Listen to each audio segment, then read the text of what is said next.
Good evening, ladies and gentlemen. Welcome to another edition of Straight Talk. I will be your host for the next hour in studio today with my main man, Matt. What's up, White Chocolate? What's good, my man, White Soul? I'm doing pretty good. How are you doing today? I'm doing well, my man. We are sitting in here, and spring is sprung and gone. Summer has come and gone, and now fall has failed, and so has the hour on the clock. For those of you, hopefully by now you've realized that you've spent the entire day 1 hour behind if you haven't turned your clock back or 1 hour ahead. You've been getting everywhere early. Maybe you should keep it as a part of your New Year's resolution. Just don't change the clock. This is Straight Talk, and we're going to talk to you today. We're going to give an update on what's happening with help, healing, engagement, love, and presence. We're going to talk about community violence intervention. We're going to talk about what you can do. But as you know, we have a new format here. We're going to allow you to give us some live interaction from the numbers 989-921-7107. That one number, once again, 989-921-7107. If you're interested and you'd like to share something that's on your mind, while I'm talking about what's on my mind, this is your opportunity to do so. So let's get straight to what is on my mind. As I told you all before, we put it in the social media stream, that number that is. Each time that we come in, we would give you a little Black history because we live Black History 365. So on this day in Black history, November 5th, 1968, Shirley Chisholm became the first African-American woman elected to Congress. Chisholm became the first African-American woman to also make the bid for president of the United States when she ran for Democratic nomination in 1968. Chisholm, a founder of the National Women's Political Caucus, supported the Equal Rights Amendment and legalized abortions throughout her congressional career, which lasted from 1969 to 1983. She went on to write her autobiography. Help me out. I'm struggling over here. Autobiography. Yeah, we'll take that one. I am struggling. Sometimes you say a word, and I probably say that word a million times, but sometimes you can't get the word out. Autobiographical. We'll go with that. Anyways, the works were unbought and unbossed. Y'all leave me alone. I know you're laughing at home. In 1970, and then she wrote another book, The Good Fight, in 1973. That is Congresswoman Shirley Chisholm, a part of Black history. All right, so now we're going to talk a little bit about this war in the Middle East. It rages on, and I'm going to give some commentary, not necessarily about the war. We'll talk a little bit about the war. We know that on October 7th, Hamas attacked the Israelites. They attacked the concert that was taking place. It was a techno concert. And this has set us into yet another unstable moment in the Middle East. This is nothing new. As a matter of fact, it's interesting because folks who are from the Middle East, they think this is almost business as usual. They go through periods of peace and ceasefire and then only to fire up once again. We understand what's taking place. We are hoping that groups such as Hezbollah, we don't want, Hamas is who we don't want Hezbollah, which is a Lebanese Shia group. It's a terror group, which actually means Shiatu to Ali, which means partisans of Ali. It's a group of Islam that believes or is opposed to the succession according to Muhammad's bloodline. The story would have it that Muhammad sanctioned his cousin as his successor, and then from there on through that bloodline, it continues. The Sunnis, who are also another group of Islam, they believe that Allah and his prophets are the way. That would include Muhammad and that bloodline of Muhammad. When we begin to look at what's going on, and we look at everything that's taking place, there's a war that's taking place, which is really a fight between family members. And I don't want to say family members, and just I don't want to water it down like that to a degree. But what I mean is, in essence, these bloodlines are connected. We understand if we were to go back through the lineage, we go back through, um, and we would see the two sons of Abraham, Ishmael and Isaac. And this is where the sword, the fight, continues throughout their time. And so we're sitting here and I'm looking at some of the branding for those of you who are watching. I'm looking at some of the branding that's taken place on the back screen of what we're doing here, and I'm trying to figure out what exactly has taken place for the social media platform that's there. We're good now. But there was some interesting things about alopecia that were going on if you're watching us in the social media stream. But so that was what that is. So we see this is a fight that's going to take place. It's been happening forever. One of the things that I often am engaged and interested in is, many Christians say that we stand with Israel, and the Bible tells us to stand with Israel. Well, the Bible tells us to pray for the peace of Jerusalem, which can be a very different thing. I do pray for peace in this area, in this region. We understand that Hamas came in, and there was a tremendous loss of life, civilian life, innocent folk who have nothing to do with what's going on. And we must also understand that we got to separate Hamas, who happens to be what most folks will call Palestinian, and the Palestinian people, because most Palestinian people don't agree with what is happening as it relates to Hamas. But in addition to this, I think it's important for us to realize and to take note, since we are a group of people who are a part of this nation. Great evening to all of those of you who are coming into our social media stream. We certainly want to thank you. Once again, that number, if you want to call in, is 989-921-7107.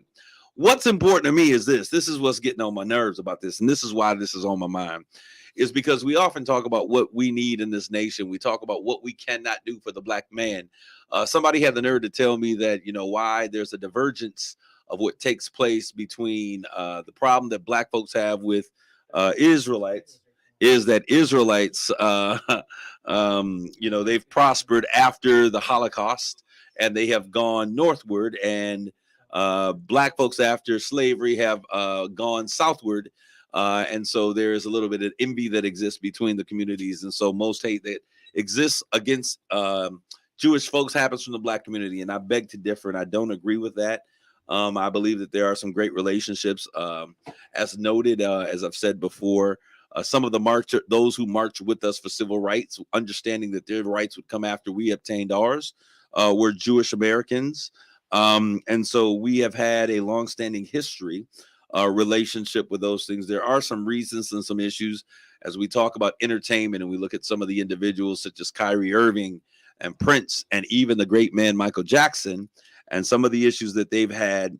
Kanye West, more recently, even talking about the issues with those who hold their contracts. And it just so happens to be that a lot of what happens in America as it relates to media and entertainment, the Jewish community have found themselves as rock solid and solid in this particular industry. But when we look at this, they made the statement that, black folks were envious because Jewish folk after the Holocaust were able to go northward, and we tend to have gone southward. So we're a bit jealous. And I asked them this question, or I said, for Black America, for much of our history, we've been told to pull ourselves up by our bootstraps, strap them up, get hard, do better. You can make it with no help. But after the Holocaust, there was something called reparations, a word that is often lost when we talk about what's happening in the village. And so when I look at the money that we're spending in Israel, when I look at the money or the Middle East, and I look at the money that we're spending in Ukraine, it lets me know something real fast. It lets me know that they are not foreign to what it means to have money, that money is not lost, that money exists. When I look at all the government dollars that have been spent, and when we talk about, this is one thing that I don't like about the village. When we talk about people getting over, when we talk about PPP, we want to talk about Leroy and Tyrone and Craig them that all got a few dollars in the PPP, and we neglect the dollars that were given really to businesses under 500 folks, the large corporations. That's what they're large. They're not small businesses in our eyes. that receive those dollars, the rich folk who receive those dollars and abuse those dollars. But we always turn the gun first on ourselves. And it's important for us to realize that until we make a different stand and we look a little different and we make a different conversation about what's being talked about and we challenge folks, why can we always save another country who don't look like us, folks outside the boundary lines, when we don't deal with the folk who live inside the boundary lines of this great nation?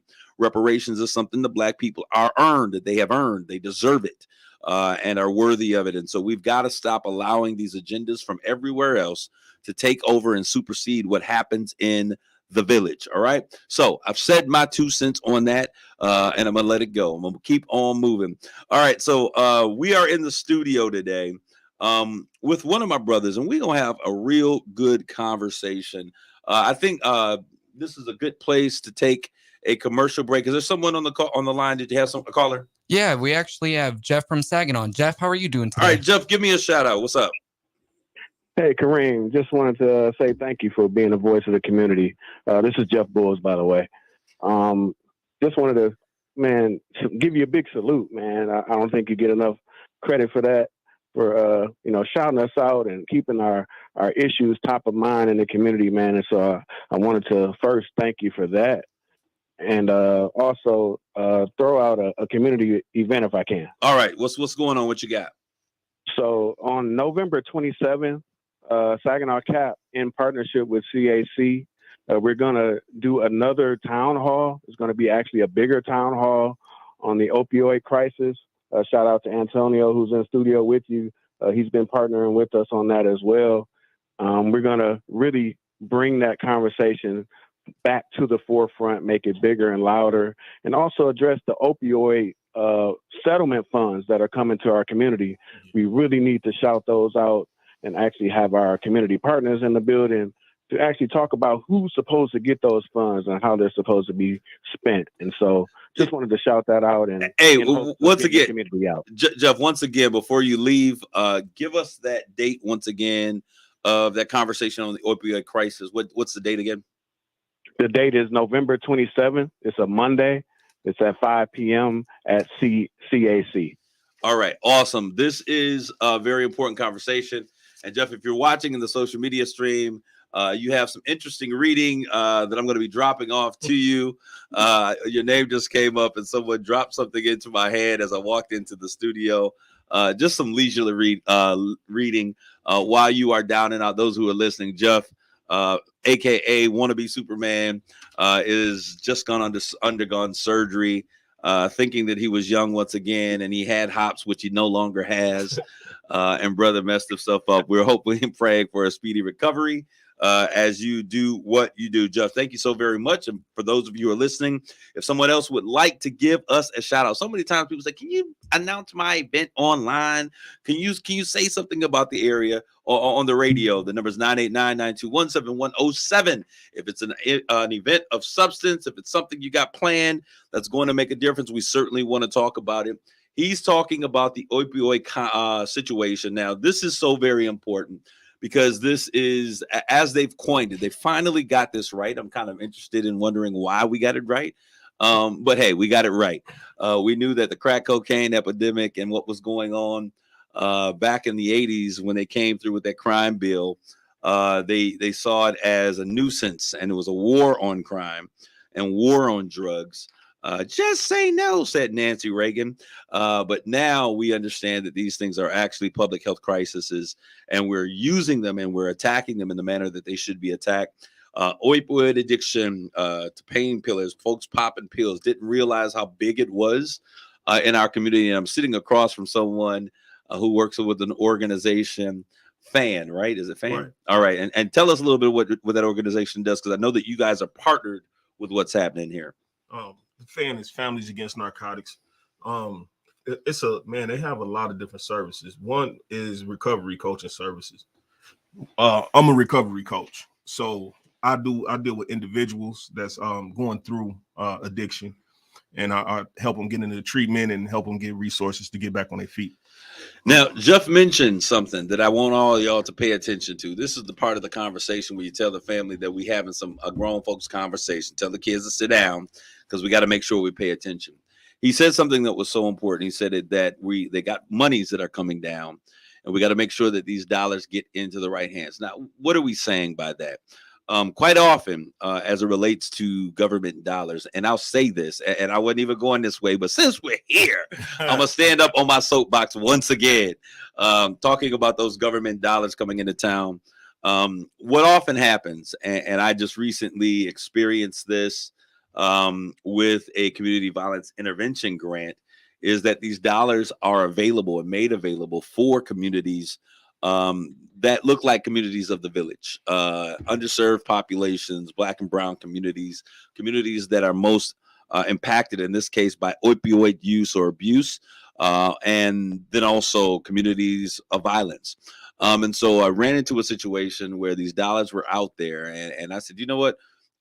They sent us this application. It's a free application. It's an equal opportunity for everyone to go and get those dollars.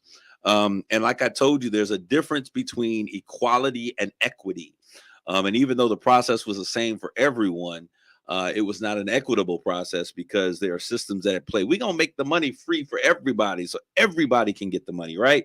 Is what we're thinking. Even with the opioid crisis is what Jeff was saying. But then there are systems that are put in place. Sometimes right now we were dealing with the EGRAM system, which is a system that they used, the state of Michigan uses for many of their granting opportunities.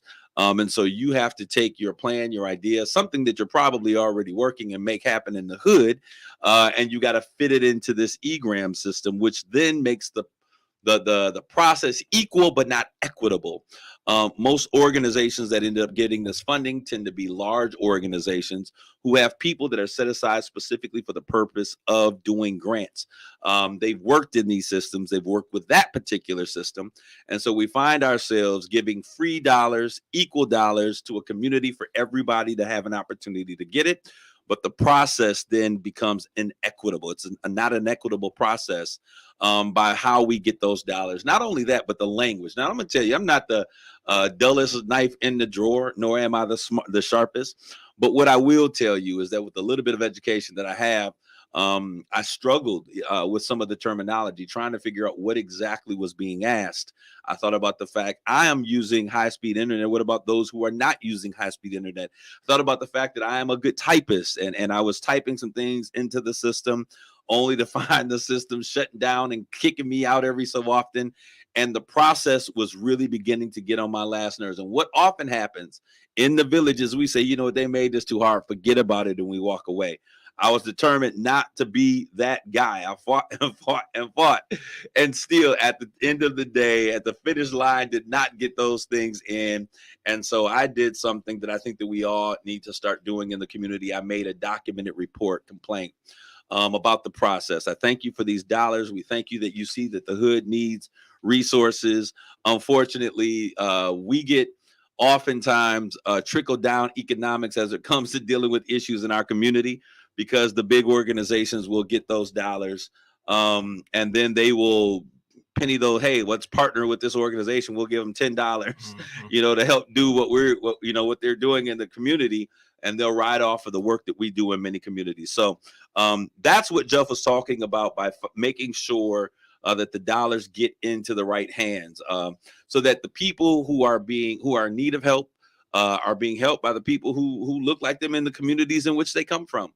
I told you all the time, one of the biggest issues and problems, even with the welfare system, let's be real, is that somebody put an S on their chest, decided to come in and to save our communities. And what they did is put us in a cycle of poverty. And we've bought into it, and we've been indoctrinated in our thought processes that this is the way to forward. You know, hey, we're going to give you more money if there's no man in the house. So let's give you, so the process just continues to perpetuate itself. And so now it's time for us, those who are out there in the village who understand what's going on. We've got to begin to break systems, myths, understanding. Before we can teach, we've got to unteach some of the things that have already been taught. And so that's what we are dealing with here in the community. I see my brother, Terry Reed. We're getting ready to talk about help. We're going to give you an update because there's a lot of stuff that's happening as it relates to help.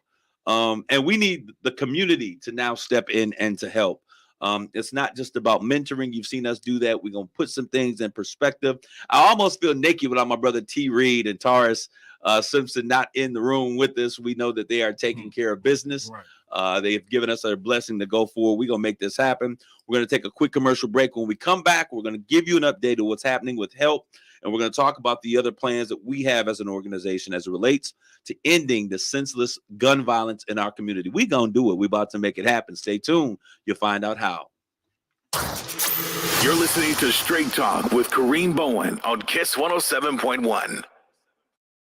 What's cooking, Mid-Michigan? Ryan Wassick here from Bell Wassick GMC Buick, your only local Buick dealer and home of the lifetime warranty. And if you're feeling fried by your old ride, this month, I got something juicier than a Turkey Day bird. You could shake your tail feather in a nicer, newer car for just $4 down when you deep fry your old ride. Talk about a delicious deal. So bring your old ride to me. I don't care if your current ride's tiny, briny, or overcooked. If it's leaving you salty, let's deep fry it. Because you could drive a car you love for just $4 down. Credit a little burnt. Even if other dealers have left you feeling foul, my team works exclusively with the lenders who want to say yes to you. We tell your story, and they gobble it up. So if you want to deep fry your old ride, bring it to me, and I'll help you shake your tail feather in a nicer, newer car for just $4 down. But hurry, this deal will sizzle out soon. I'm Ryan Wassick, and I'm your dealer for the people. See all the dish-worthy rides at RyanApproved.com. That's RyanApproved.com. Credit and $4 down require bank approval. Negative equity may be refinanced. Offer absolutely ends November 30th, 2023.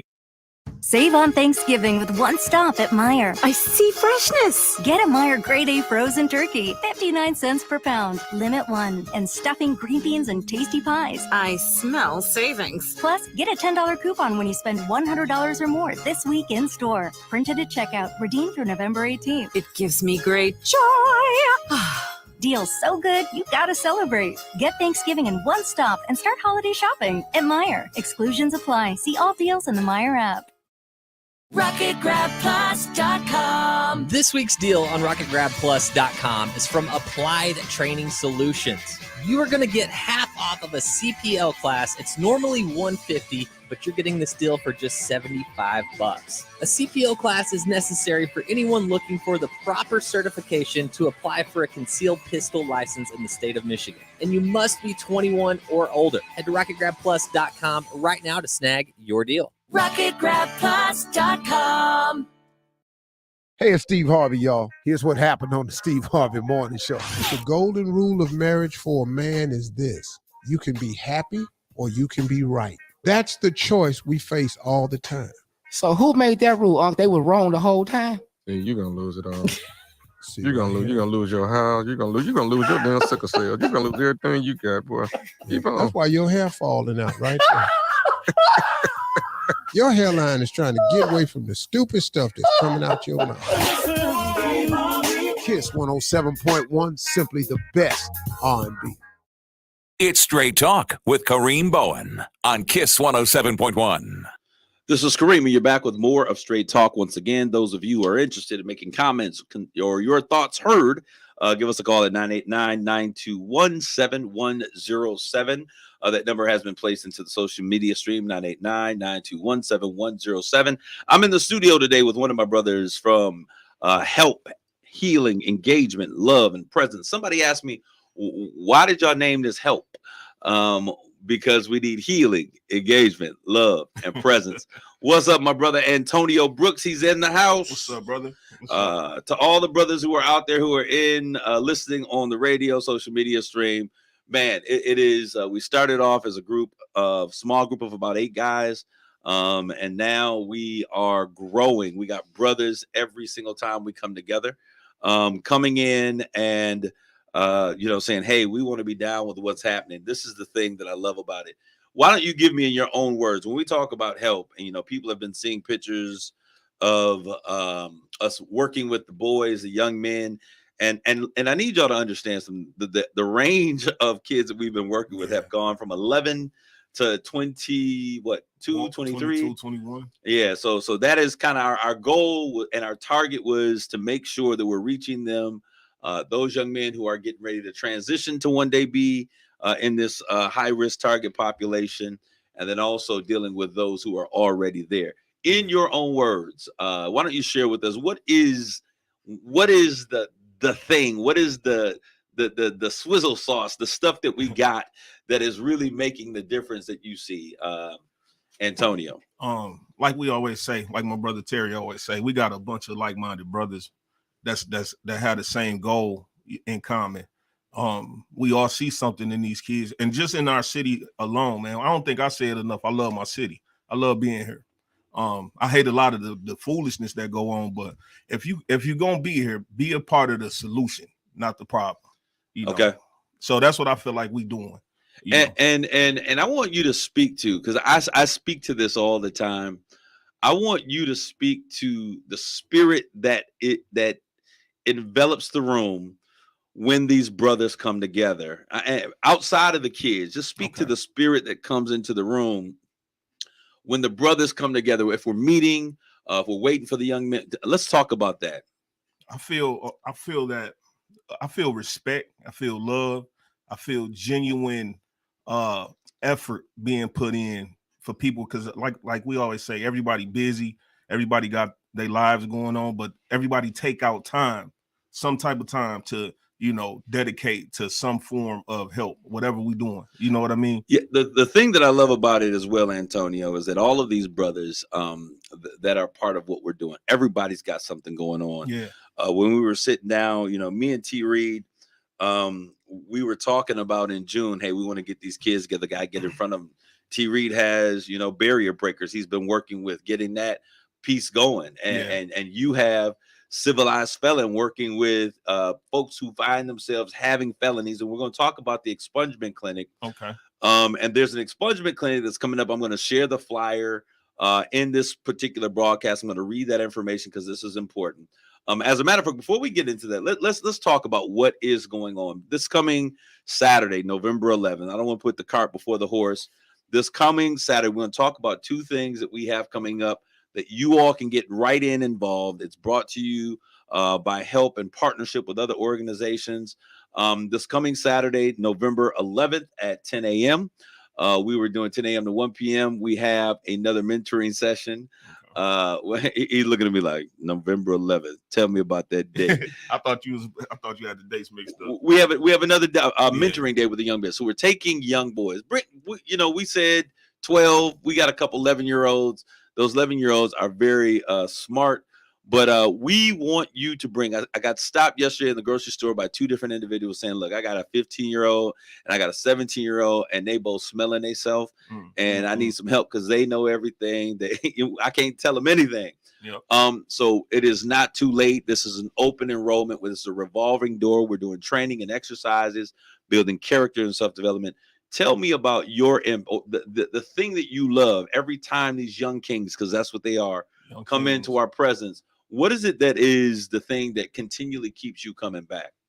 I love the fact that they show up, but they show up apprehensive and guarded. Yeah. But once we start, talking to them, and once they hear the genuineness and the love that we have for them, and we telling them that they kings because that's what they are. You know what I mean? And we don't want them to be using the N-word and all of these other slang words. We want y'all to address each other as kings. So that's what we address y'all as. And we address each other the same way as adults in their presence. And I love the way that they pick up on that. And it's absolutely amazing. So this coming Saturday, November 11th at 10 a.m. What's the address? 2209. 2209, because I will give y'all a different address in 5.3 seconds. 2209. We will be meeting with these young men, bringing them in once again. And for those of you out there listening, hopefully you're watching. Those of you in the social media stream, I want to announce we are doing an expungement clinic. Now, let me tell you how this happened. So the brother that's sitting across from me, Antonio Brooks, I want you to share a little bit about how this happened, Antonio. Give us some insight why an expungement clinic was so important to you. Because it helped. It helped me. I mean, I had a felony. I had felonies for the last 22 years on my record. And I finally went to an expungement clinic at Michigan Works. And I didn't know how it worked. So, I just went, showed up, and did what they asked me to do. And probably about a year later, I started getting letters in the mail about my record, being expunged. So I had these court dates coming. And so I had to make the court dates. And then, once you get the court date and you talk to the judge, the prosecutor, They ask you how you change your life and what you're doing to, you know, better yourself if you haven't caught any cases over the past 10 years and all of those different things. And they will do it's called granting you a set aside. They'll grant you a set aside. And then it, you know, takes those marks off your record. So that way that you won't have the barriers of not being able to get hired, or some places don't even rent to you if you got a felony. All right, so I want to make sure that address it is 2609 East Genesee. 26. Yeah, okay. I'm going to tell you when if you Google, the Google will have you all over the place. Thank you to Reed. I appreciate you being out there. He has to correct me every 5 seconds. 2609 East Genesee. It's New Beginnings Deliverance Ministries. Pastor Roy Baldwin. Okay. He has opened up his doors, and we wanted some place in the community that was centrally located that folks could get to. So we certainly thank him for playing a role and being a part of what's going on. It is absolutely amazing to see what's taking place. So 2609 East Genesee, that is this coming Saturday, November 11th at 10 a.m. to 1 p.m. We're going to bring all the groups together and work with them, because what we've noticed is that there is a great impartation that takes the room, and each session is so different in terms of how we're impacting these young people. I want you to share, because I was actually out of town. I want you to share a little bit about the affirmation chair and the mirror exercise that we did, which is absolutely phenomenal. Go ahead. So in our text thread one night, we got like 19, 20 guys in our text thread, as you know, because we all in it. And we was just coming up with some ideas, and I think it was Brother Tars has said something about a affirmation chair or a mirror experience. So the mirror experience, I forgot what it was called, but it was his idea, I think. And so anyway, we put a chair in front of a mirror, and we had them sit there and tell us what they see when they look in the mirror. And, you know, a lot of those guys didn't, you know, they wasn't getting it at first, but then once they started getting it, everybody started getting kind of sentimental, man, because they started seeing stuff that they didn't really know was there. And then we had other kids giving them the affirmations of who they are and all of the good points about them. And then though it got sad, because another question was, what do you think other people see about you? And as young as these kids are, they were saying like, oh, they see a killer, they see a robber, they see a thief, they see, you know, a criminal. And I'm like, wow, that was kind of touching. But then we had a father show up with his son. They was both brand new. And the father, he stood up and he spoke to his son while his son was doing affirmations, man. And he had, you know, basically apologized to his son for not communicating with him and telling him he loved him enough, and, you know, things like that. And man, it was a real man tear moment, because we was in there like, wow.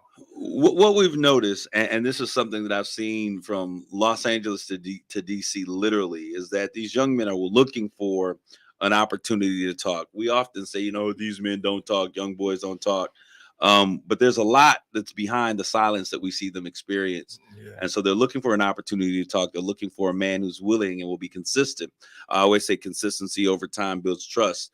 And when you find and you show yourself to be consistent in the life of a young man, they'll open up and they will pour out their insides, because they're waiting for an opportunity to share with someone who's willing to listen to what's going on.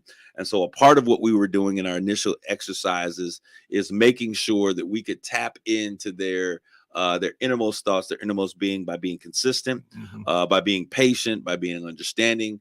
Men, it requires us to be vulnerable in order for young men to understand what vulnerability looks like. And so we've been giving them those images of vulnerability, but now we're getting ready to move to another phase. Let's talk about that next phase, because we're getting ready to do some PIP programs. And basically that's personal improvement plans for each individual. We're going to be working with tutors and everything. And this is something that we as men in the community are doing ourselves. I know you've seen T. Simpson. I know you've seen T. Reed out there doing Terry Reed doing stuff. I know we've got so many brothers, a Sigrid who's coming out, and Ralph Martin, and so many brothers that are coming out and giving their time, and they're being impacted. I'm seeing these brothers grow. The thing that I love about this is that this is everyday brothers. You know, some of them are ex-offenders, some of them have issues, some of them are businessmen, but we are all coming together for a common cause, and there is no I in this team. It is about each individual coming and presenting themselves and ready to work. So let's talk a little bit about this expungement clinic that we've got coming up on Saturday, November 18th, 2023.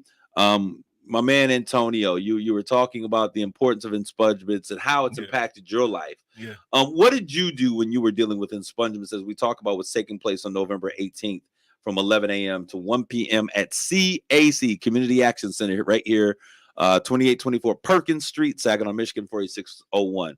What was the importance? How did that impact your life? Well, it's really a burden lifted off your shoulders, because it's like the scarlet letter F. You know, once you got a felony, it's like you ostracized from the community. And one of the reasons why I started saying civilized felon, because they treat you as if you are some type of uncivilized animal that's not allowed in certain buildings because you have a felony, which that's not true. You know, a lot of people would have felonies if they would have got caught. You know what I'm saying? Preach. I'm telling you, like some of the guys that sit behind the bench with the robes on got away. They got away, but we got caught, so they treat us different, and our rights changed, and the rights get taken away from us. So how long did your process take for you? Because I know that you said you had civilized felon. Explain what that means, and then talk about how long your process took to take care of those issues. Well, man, listen, I had that back in 2020. No, I'm sorry, 2000, like 2001. Mm-hmm. And I'm just now getting those things taken care of, expunged. So you got to wait 10 years, and then you got to wait like 7 more years. You just got to wait every time something happened in between. So, but luckily I had that expungement clinic, and I hadn't been in trouble in so long that, you know, all my expungements went through. But, you know, once you get done, once you catch a felony, man, you got to keep your nose clean when you get out. Absolutely. You know what I'm saying? You got to keep your nose clean if you're trying to get on the straight and narrow, and then wait them 7 years out. And you know, or what I did was became an entrepreneur, and I tried to make myself recession proof. So I started doing my own little businesses and stuff like that, and just trying to teach other people how to do that type of stuff too. So when we look at this, because did you do this by yourself, or how you did it by yourself? We're trying to provide some assistance on November 18th. And how long did the process by yourself take? With the clinic that I went to, I went there in 2020, like 2020, 2019. Okay. And like last week, I just got my last paperwork. Got it all taken care of. All right. So on November 18th, we are hosting a expungement clinic. This brother was sitting here talking about the importance of it. The reason it took so long because the pandemic hit, right? Everything was shut down, and they shut it all down. Okay. And like a lot of people in April, they started doing the automatic expungements. That automatic stuff. After 7 years, it's supposed to drop off. But if you had went to an expungement clinic, it ain't just dropping off. You got to go down and check your iChat. You got to go down and talk to the judge to make sure that it's all coming off. All right. So what we're doing on November 18th, we sat there. He brought it back to help. One of the things that we're looking to do is we're trying to target every element that makes people feel like, hey, violence is the only option. When I can't get a good job, I'm gonna become a stick-up kid because I can't get a job because now I got a felony that I had when I was 17 years old, and ain't nobody helping me.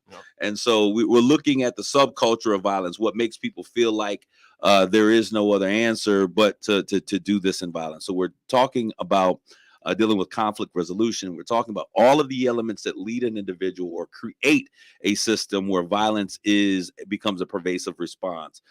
So we're dealing with some small things. We started off with mentoring.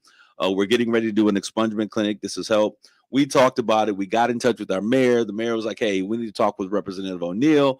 Representative O'Neill said, hey, why don't we get the AG's office here? And so he has used his power. So we certainly thank Representative Amos O'Neill of 94th.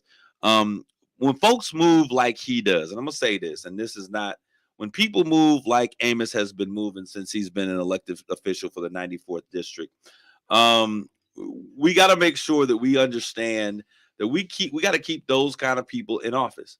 Amos is really everywhere, and whenever we give him a call, he is there listening. He's always looking for young, influential folks to get involved and to make things happen in the community. If you get mad and say he ain't did nothing, it's because you haven't presented anything. But if you come to the man with the plan, and you share with him that you are passionate about what you're doing, and he can trust that you'll be consistent and follow through. Representative O'Neill, you have been showing up in great ways. And so he reached out to the AG. So we're doing this expungement clinic with the state representative Amos O'Neill in partnership with the AG's office, along with CAC, Community Action for the People. That's my brother Hurley TJ Coleman. I think it's the third. 2824 Perkins, Saginaw, Michigan, 48601. If you want more information or you need to send an email, we've been getting emails already at helpsaginaw@gmail.com or at amosoneil@house.michigan.gov. I'm going to give those to you again. helpsaginaw@gmail.com or amosoneil@house.michigan.gov. Clean slate, fresh start. We see that we have the state of Michigan seal on there from the AG's office. Please note that individuals with more than 3 felony offenses will not be eligible for expungement through the petition process unless they fall within the one bad night. You had one bad night and you got them all at one time. Exception under the law. Additionally, the following offenses cannot be expunged. And I want to make sure that you guys are aware of this information before you get here. Absolutely. He has a heart for the people. We're talking about Representative Amos O'Neill. DUI second or felony DUI third. These are things that cannot be expunged.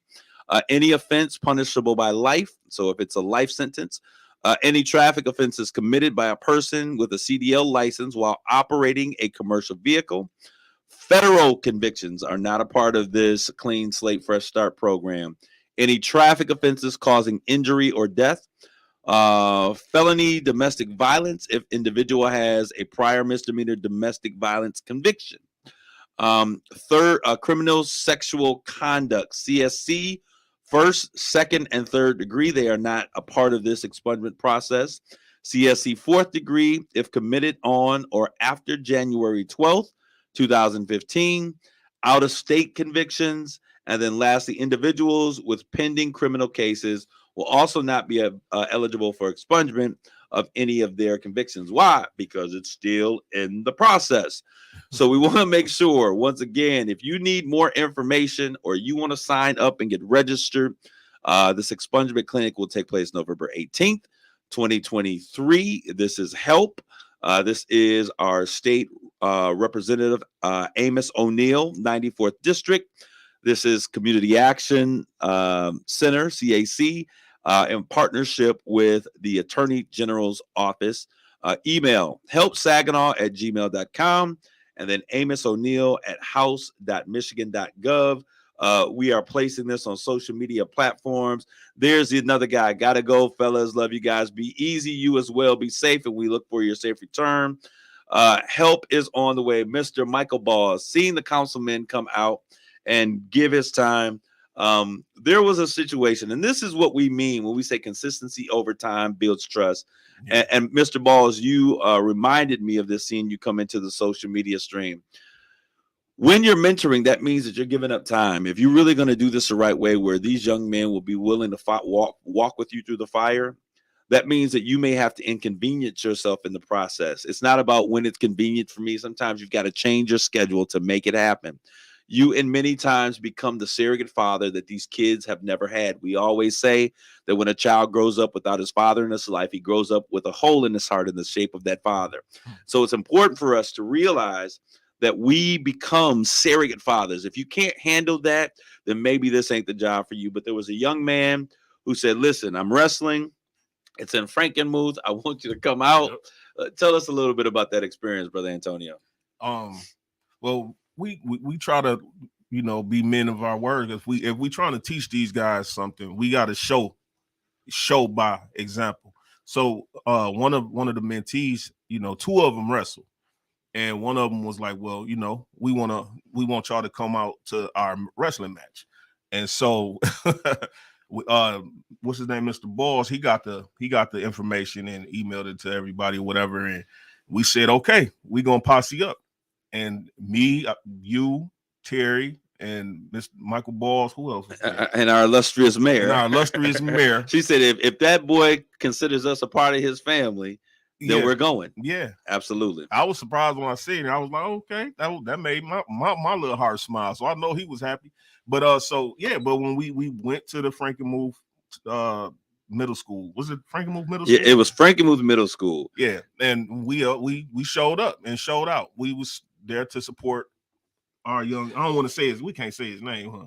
No, we're not going to say his name. However, but what I do want to say is this, and this was interesting. And single moms, if you're listening to what I'm saying, you'll be able to understand exactly what I'm talking about.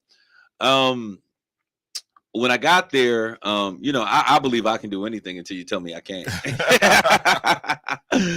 So I walked across the field, and I always tell people, I would be at Pistons games and Lakers games, and I would, just come walk out the stands, walk across and you walk like you're going somewhere. Nobody's gonna ever question you if you look like you belong there.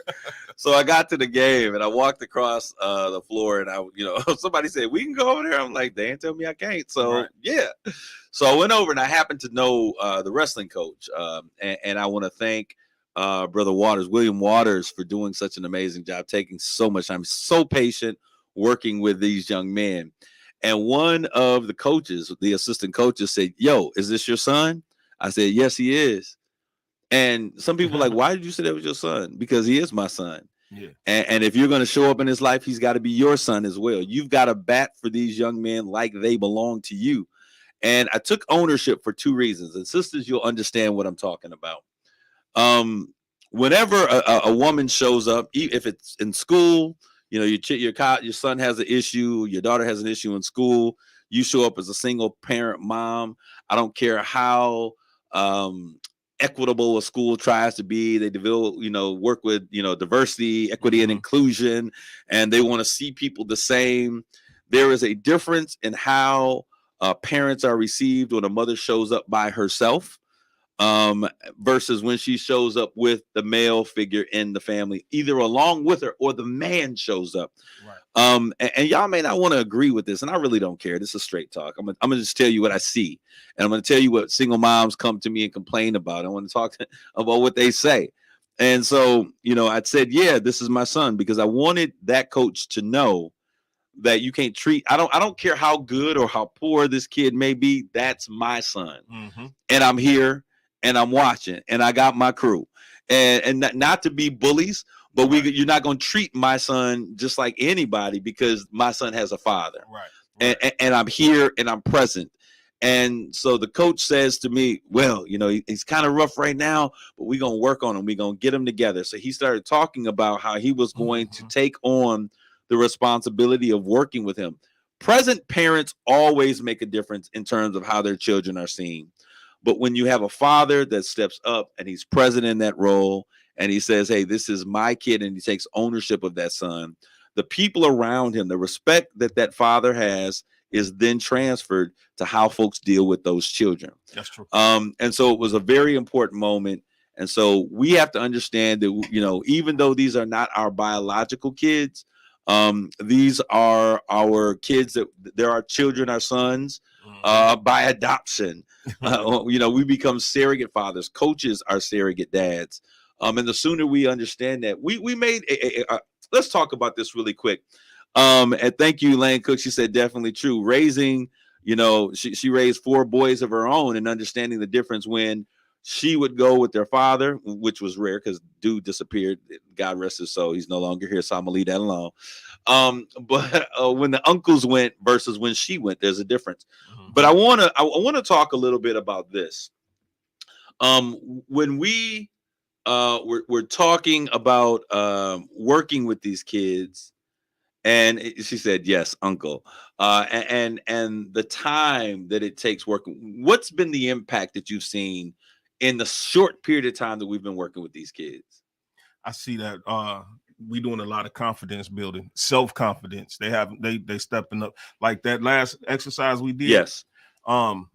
We had everybody in there. I asked them on purpose who in here got bars or who can rap or just messing with them. And so like you had a concept of 5 key things about yourself. Just write it down and probably just say it on a beat.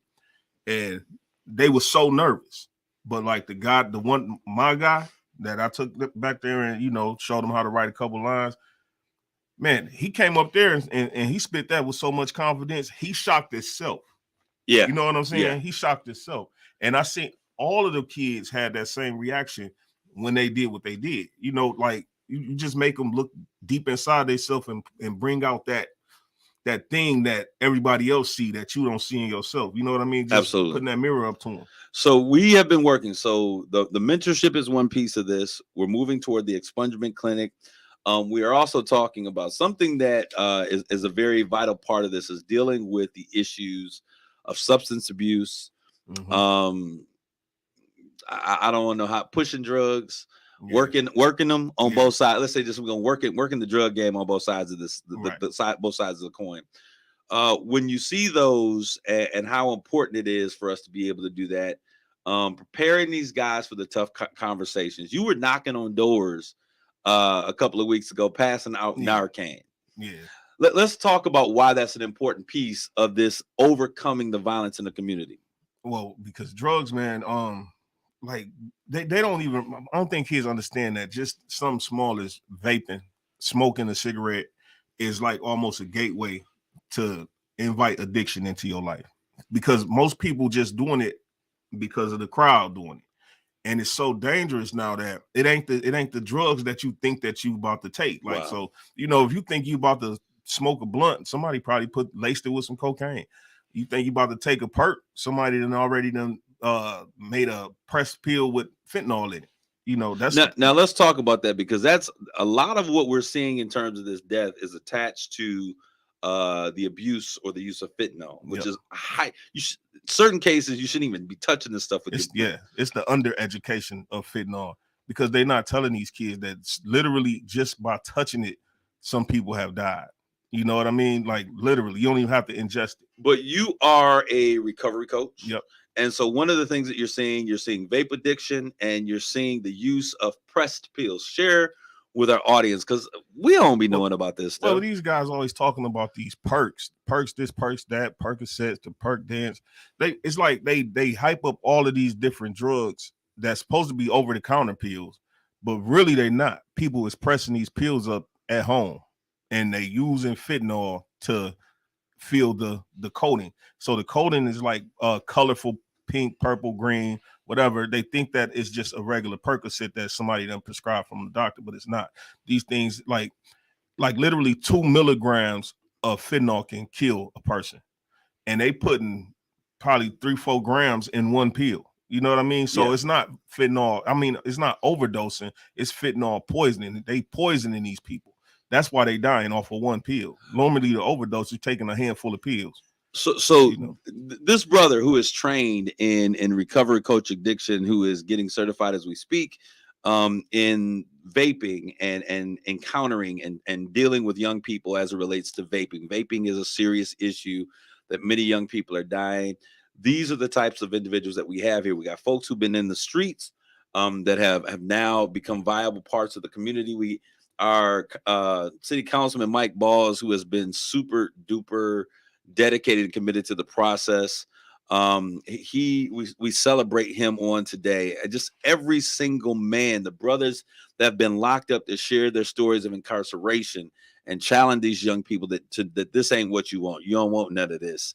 To Don Bivens, brother who does plays and he's sharing his story, blew me away. When I tell you that I am being encouraged, not only by what we're seeing and the impact that we're making, but getting to know my brothers from the community, man, Don Bivens, I love you. I've always had mad respect for your humility and the grace by which you operate. But your testimony, your personal testimony really changed me, and it changed, sometimes we have biases and we think about people in certain ways. It changed how I viewed you. So these are some things that we're doing. We're moving into the engagement on substance abuse. We're getting ready to do some training programs. Help is here. Help is on the way. We're getting ready to do some training programs and working with professional development. We're making contacts with companies that are willing to hire folks who may have a felony, or people that we can transition from selling, bricks on the corner to getting a job that they can actually have some benefits and take care of their family. We've been doing the work. T. Reed, my brother Terry, he's at the YMCA religiously. I'm trying to figure out what the change has been. I'm just joking, my brother. I see your exercise. I see your sweat equity and work. But the director at the YMCA said, look, I see what you guys are doing with the kids. You know, we want to open up our gym and we provide the gym and we'll get you food. We want to help. And help is about everyday community citizens coming in and giving what you can of yourself, your time, your resources, and your talent to make a difference in our community. And sisters, we have not forgotten you. As a matter of fact, we were having conversations about how we were going to employ our sisters. Some of the sisters have said, hey, this coming Saturday, November 11th, we want to cook for all of the men and boys and make sure that y'all have some warm food instead of all of that pizza. So we having a taco party this Saturday. Get your men involved, your boys involved. Ages 12 to 26 is kind of where we're rocking at. Get them involved so that we can begin to make a change in our community. I think that if each one reaches one, we have the ability to make great things happen. I want to thank you, Antonio, for coming in. I want to thank this community for standing up. We become better when we become the change that we desire to see. I want to thank each and every one of you all for continually tuning in. Take care of yourselves and each other. God bless you all. Grace and peace. This is the KISS community page where you'll find out about everything going on in the Great Lakes Bay region areas of Saginaw,